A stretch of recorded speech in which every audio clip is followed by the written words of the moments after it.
Good evening. You're watching the news at 6 with me, Ishan Russell. The news at 6 is all about the day's biggest developing stories. And one of the big stories that happened today was North Korea claiming it has a hydrogen bomb. What's the fallout of that? We'll be discussing that with a special guest. Editor of Hard News, Sanjay Kapoor, is with us in the studio. But first, the headlines that we're tracking right now. North Korea conducts its first hydrogen bomb test, much more powerful than an atomic weapon. It is light enough to fit on a missile.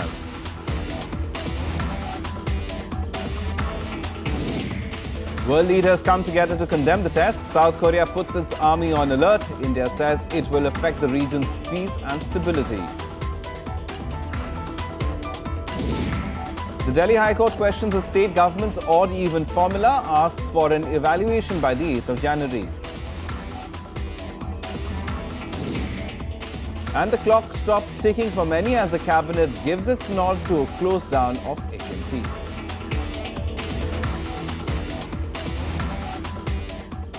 A top focus this evening, a gigantic step forward in North Korea's nuclear program. On Wednesday, Pyongyang announced successfully carrying out an underground hydrogen bomb test, providing it a significant weapon against the US and other world powers. Strong reactions poured in from international players following the test, but it could be days or even weeks before independent tests can verify Pyongyang's claims.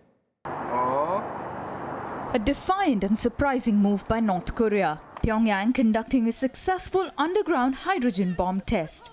A major step up from Pyongyang's previous test, this elevates the country's nuclear might to the next level, setting off alarms across the world. 제105 2016년 1월 6일 10시 주체조선의 첫 수소탄 시험이 성공적으로. The statement claims that North Korea had tested a miniaturized hydrogen bomb much more powerful and threatening than an atomic weapon and light enough to fit on a missile.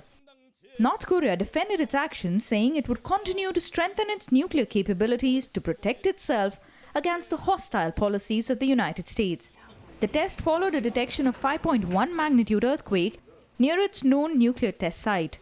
국의 극악무도한 대조선 적대시 정책이 근절되지 않는 한 우리의 핵 개발 중단이나 핵 포기는 하늘이 무너져도 절대로 있을 수 없다. The claims that are yet to be confirmed by international experts have been swiftly criticized by world leaders.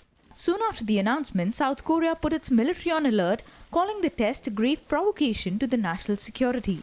President Park Geun-hye promised a stern response to North's actions. 이제 정부는 국제사회와 긴밀한 협력하에 북한이 이번 핵실험에 대해 반드시 상응하는 대가를 치르도록 해야 합니다. US efforts to curtail North Korea's nuclear ambitions have made little headway in the past. But the United States stood in solidarity with its regional ally Japan in the face of Pyongyang's challenge.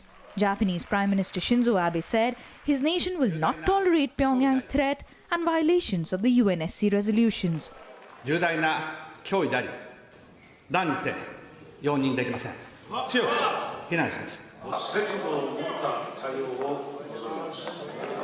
We stand with Japan and our partners and allies in solidarity in the face of North Korean provocations, and we will work closely together with you in the coming days. North Korea's main ally China too firmly opposed the test, saying it was carried out irrespective of the international community's opposition. 维护半岛及东北亚和平稳定符合有关各方共同利益，中方将坚定推进半岛无核化目标，坚持通过六方会谈框架实现解决半岛核问题。 Experts are skeptical that the North can produce such an advanced nuclear weapon, even as Japan sent out planes to check the radiation levels caused by the bomb. The nuclear test is the fourth by Pyongyang, which is already under US and UN sanctions for its nuclear and missile programs. The United Nations Security Council will be holding a meeting of its members to decide on the future course of action. Bureau Report, Rajya TV. And we're joined by Sanjay Kapoor, editor of Hard News, to understand, Sanjay, the world's becoming a more and more dangerous place, it seems. North Korea now has a hydrogen bomb. How wary should the world be? You know, the focus of the camera keeps shifting from one fire to another, and this is a new one which has been triggered off. I'm sure all the headlines and especially on international media would be interested in what is the real outcome of this. This looks pretty serious, especially when it comes to Western concerns, because hydrogen bomb per se represents a standard which has been adopted by the 5 nuclear powers. And when you have that kind of capability, then I'm sure others who don't have it, or even those who have it, have a reason to worry. And a young Kim Jong-un looks like a little child with a Kalashnikov who is willing to shoot anybody, and gives an impression of that irresponsibility that the West and so-called civilized world is deeply afraid of. If you look at the manner in which he has handwritten the permission that he has given for the for the testing of this device, you will see that he says that the reason was to protect the party center, and hence the hydrogen bomb should be tested. And largely, the impression is that they have the capacity to deliver this hydrogen bomb wherever they want to. And the arc of attack normally, as Kim Jong-un and the North Koreans say, is the Western world. It is not something that they would do to South Korea or even to Japan.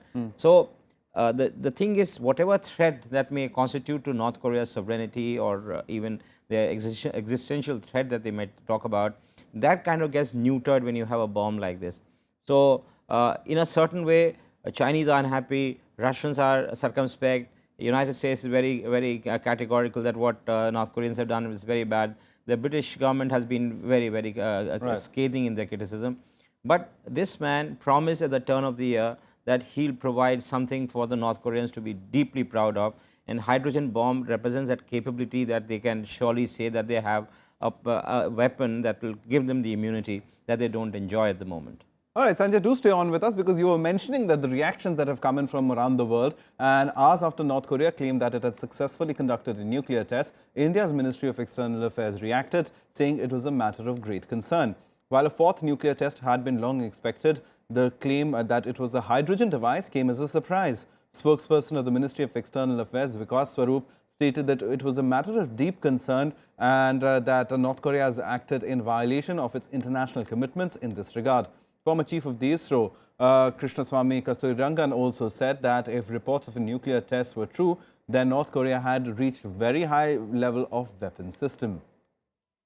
It is a matter of deep concern that DPRK has again acted in violation of its international commitments in this regard. We call upon DPRK to refrain from such actions which adversely impact on peace and stability in the region. It shows that they have reached a very high level of a weapon system which uses the nuclear fusion and not the nuclear fission. And Sanjay Kapoor, editor of Hard News, is with us in the studio, helping us understand the implications of this test by North Korea. Sanjay, now, while the veracity of whether it's a hydrogen bomb or not will be proven in the coming days, but how does this impact the geopolitical equations? As you were mentioning earlier, that this puts North Korea almost in a spot where it has a little bit of an advantage, and how could it have allowed to reach such a place despite the sanctions and all the other steps that have been taken? North Korea in a certain way has been surprising many observers, countries. It always seen as a hermit kingdom where nobody really knows what's really happening. There were reports which suggested that people were suffering. But recent, journalists who have traveled to these parts show that things aren't really bad, in the sense that a certain level of technology which is available, people are leading a fairly comfortable life. So I think in a certain way, North Korea is able to leverage its position either through South Korea or the supply lines that they have from China. Although in recent times there have been the North Korean observers say that they don't rely so much on China, buy a lot of stuff from the open market. But the truth is that they have begun to present itself as a country which is not going away anytime soon, because till some time back it always gave an impression of poverty or inability to sustain the pressure that had been mounted from the West and from other quarters.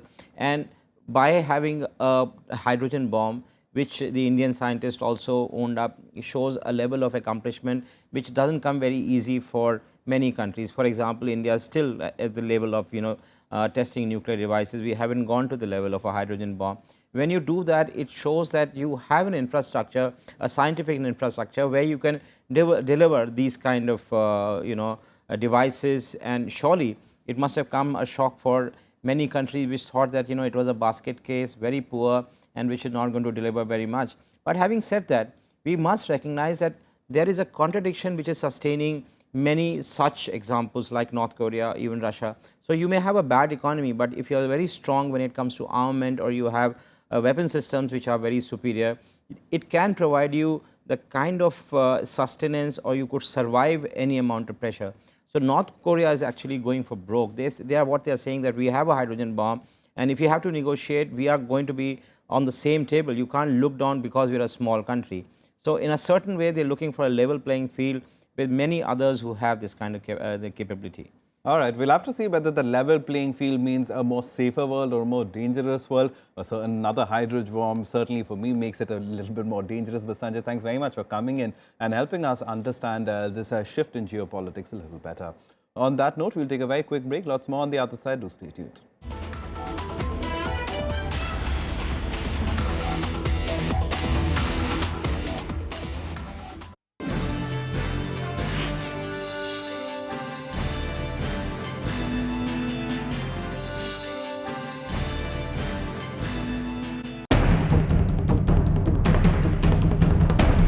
Politicians heading sporting bodies.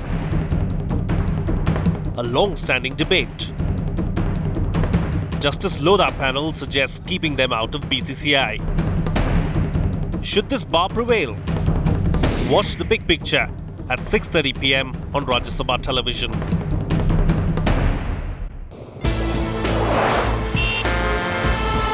Tales that inspire, stories of social change. A salute to diversity, promoting public discourse. Events that motivate, inspiring the innovative spirit. Watch Rajya Sabha television documentaries every Friday at 10:30 p.m, Saturday 12:30 p.m, and Sunday at 1 p.m.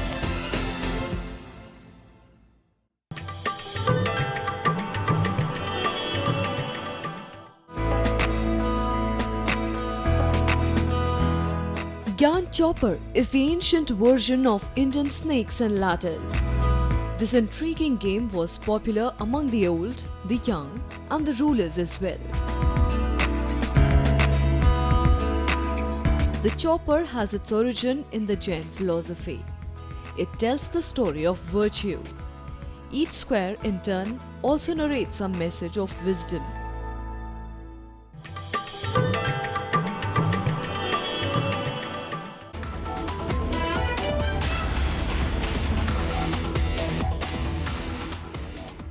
Welcome back. You're watching the news at 6. Now, just a day after military operations in Pathankot were called off, a war of words has now erupted between the Congress and the ruling BJP.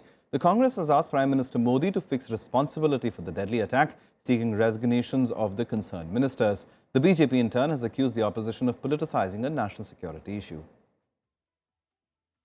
Even as the combing operations at the Pathankot airbase continue, politics over the attack has begun. Scaling up its offensive against the government, opposition Congress demanded an admission by Prime Minister Narendra Modi on the grave security lapse while seeking resignations of those responsible for it. ये सरकार पूरी fail हो गई है. इस देश को protect करने के लिए उनके पास कोई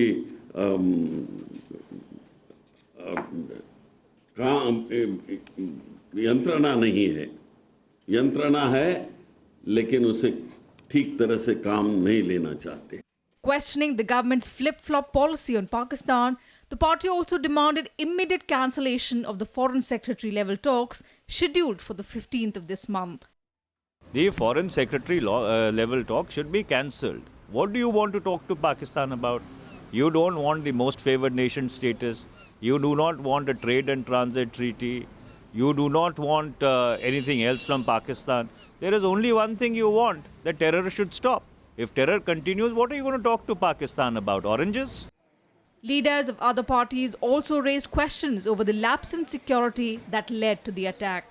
Some accountability should be fixed who was responsible, whether intelligence inputs were given on time, if at all they were given, whether the security forces acted upon the intelligence inputs, what went wrong, how it could happen, because this is third time it is happening. हम politically, intelligence wise और diplomatically Pakistan को माकूल जवाब देने में नाकामयाब रहे.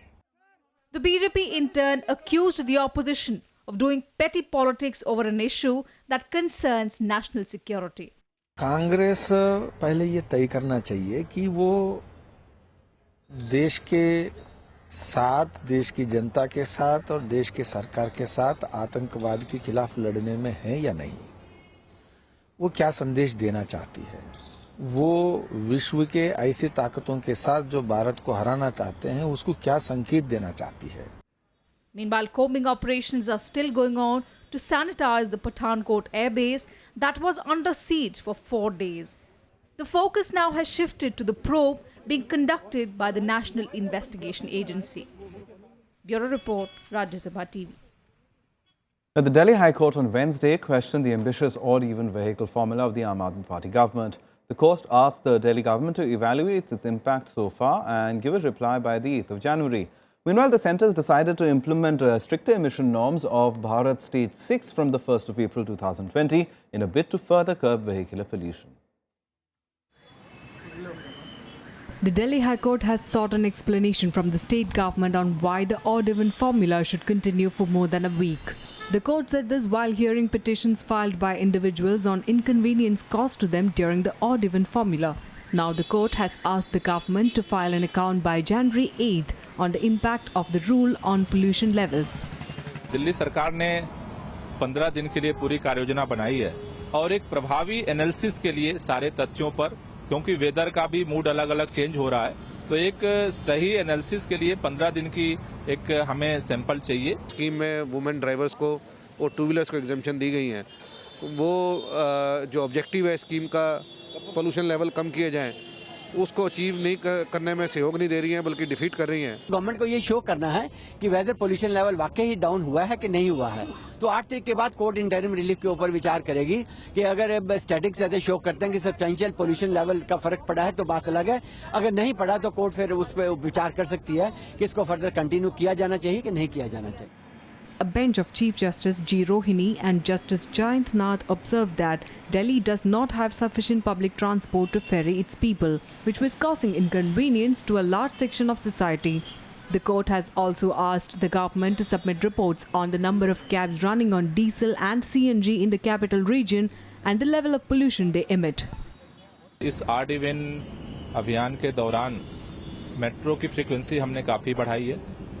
दिल्ली के अंदर जो बसें हैं उनकी क्षमता काफ़ी बढ़ाई है और वो सुविधा दिल्ली वालों को दे रहे हैं. लोग कारपूल कर रहे हैं अपने बच्चों की ज़िंदगी को बचाने के लिए और पूरी दिल्ली एकजुट होकर के इस पूरे अभियान में सहयोग कर रही है. The centre also pitched in with new schemes to curb pollution levels. During an interministerial meeting, the government has decided to implement stricter emission norms of Bharat Stage 6 from April 1st, 2020, skipping BS5 altogether. Oil Minister Dharmendra Pradhan said by the end of December, India would go straight from Euro 4 compliant petrol and diesel to Euro 6 fuel by 2020.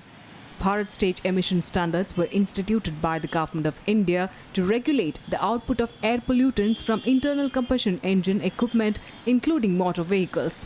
At present, BS4 auto fuels are being supplied in North India, covering J&K, Punjab, Haryana, Himachal Pradesh, Uttarakhand, Delhi, parts of Rajasthan and western UP. Rest of the country has BS3 grade fuel. Bureau Report, Rajya Sabha TV. The Union government has given its nod to the closure of HMT Watches Limited, HMT Chinar Watches Limited and HMT Bearings Limited and give attractive VRS and VSS packages to its employees. The Union Cabinet also gave its approval to the Stand Up India scheme, which aims at promoting entrepreneurship among SC, ST and women entrepreneurs. The Union Cabinet has given its approval for offering attractive VRS and VSS packages at 2007 pay scales to mitigate the hardships being faced by the employees of HMT Watches Limited, HMT Chinar Watches Limited and HMT Bearings Limited. This after it was decided to close down operations. The movable and immovable assets of the companies will be disposed of as per the government policy. The cabinet also gave its approval to an MOU between Airports Authority of India and Singapore Cooperative Enterprise in civil aviation sector. Agreement between India and Bahrain on cooperation in combating international terrorism and organized crime. Four-laning of the Nagina-Kashipur section of National Highway 74 and creation of a credit guarantee fund for micro units development refinance agency Mudra loans. Two different proposals to the cabinet today, both with regard to the establishment of a credit guarantee fund. First credit guarantee fund is being established for the Mudra loans. Second is again a credit guarantee fund which has been set up to support the Stand Up India campaign. The cabinet also approved the Stand Up India scheme to promote entrepreneurship among SC, ST and women entrepreneurs. The scheme is intended to facilitate at least 2 such projects per bank branch, on an average 1 for each category of entrepreneur. It is expected to benefit at least 2.5 lakh borrowers. Vishal Dahiya, Rajya Sabha TV, Delhi. Now, the Chhattisgarh Pradesh Congress has expelled former Chief Minister Ajit Jogi's son Amit Jogi for 6 years from the primary membership of the party.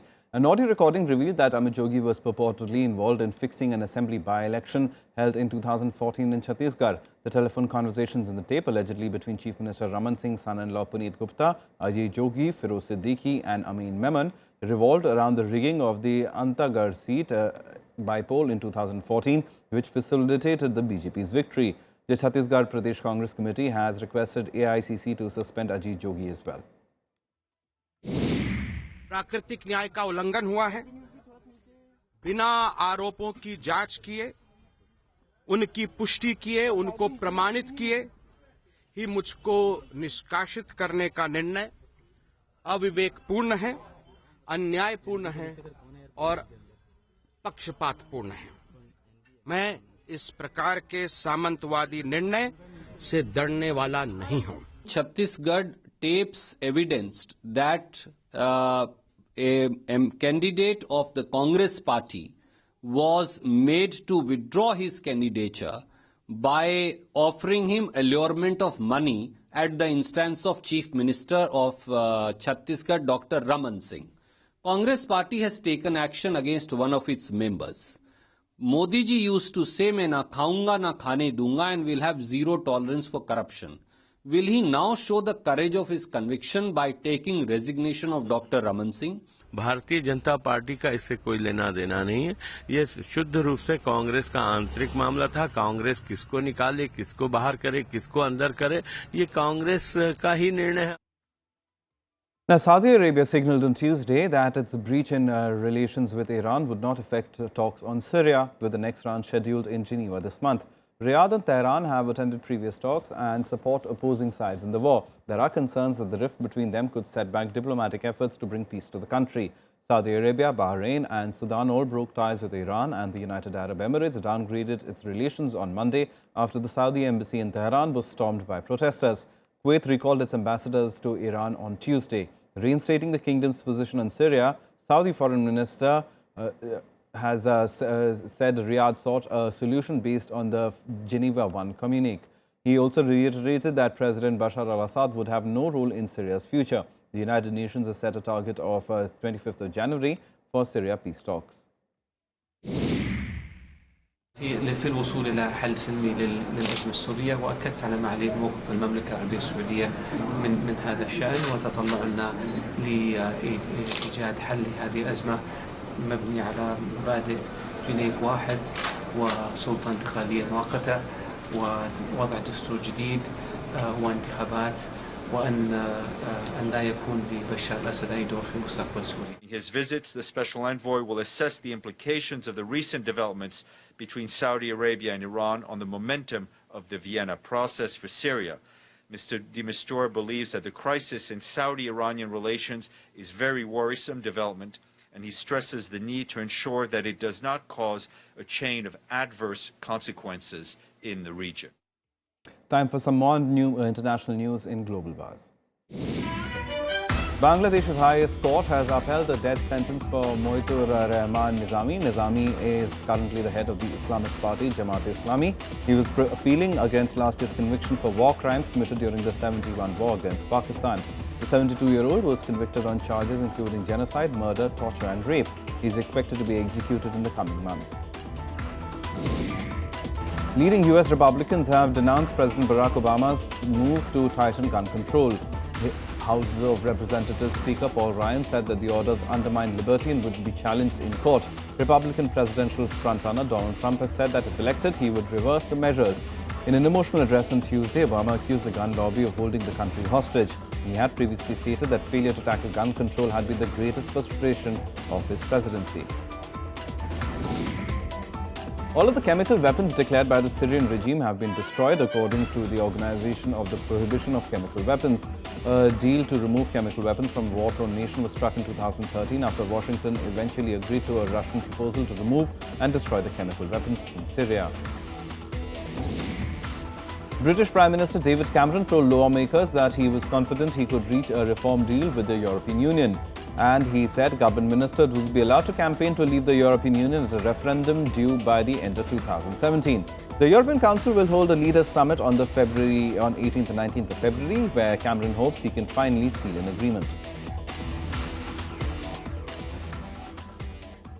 Time now for all the sports action in Sports Beat. The Indo-Spanish pair of Leander Paes and Marcel Granollers reached the second round of the Chennai Open with a straight-set victory in the opening round. The pair defeated Taro Daniel and John Millman 6-2, 6-3. However, in the men's singles, Somdev Varman crashed out of the first round after losing 3-6, 6-3, 3-6 to Russian wildcard Andrei Rublev. South African batsman Themba Bavuma became the first coloured player to score a ton for the Proteas. The hosts continued to frustrate the English bowlers with captain Hashim Amla scoring 201 and Bavuma on an unbeaten 102 as South Africa declared on 627 for 7 in their first innings. England were at 16 for no loss at the end of day 4, leading by 18 runs. Zinedine Zidane made his debut on the training pitch as Real Madrid's new coach on Tuesday amidst cheers from fans. Zidane's appointment as Real Madrid coach in place of Rafa Benitez has handed the club's former French great his chance to follow up a stellar career on the pitch with management success at the highest level. Jordan Nebe's goal gave Liverpool a slender advantage as they beat Stoke City in the first leg of the semi-final of the Capital One Cup. Nebe, who came on as a substitute for Felipe Coutinho, struck the far post in the 37th minute to give the Reds a 1-0 victory. The second leg will be played at Anfield. Well, that's it from us, but as we go, here's a look at the 2016 Harbin International Ice and Snow Festival, which kicked off in northeastern China on Tuesday. Picture this as we take your leave.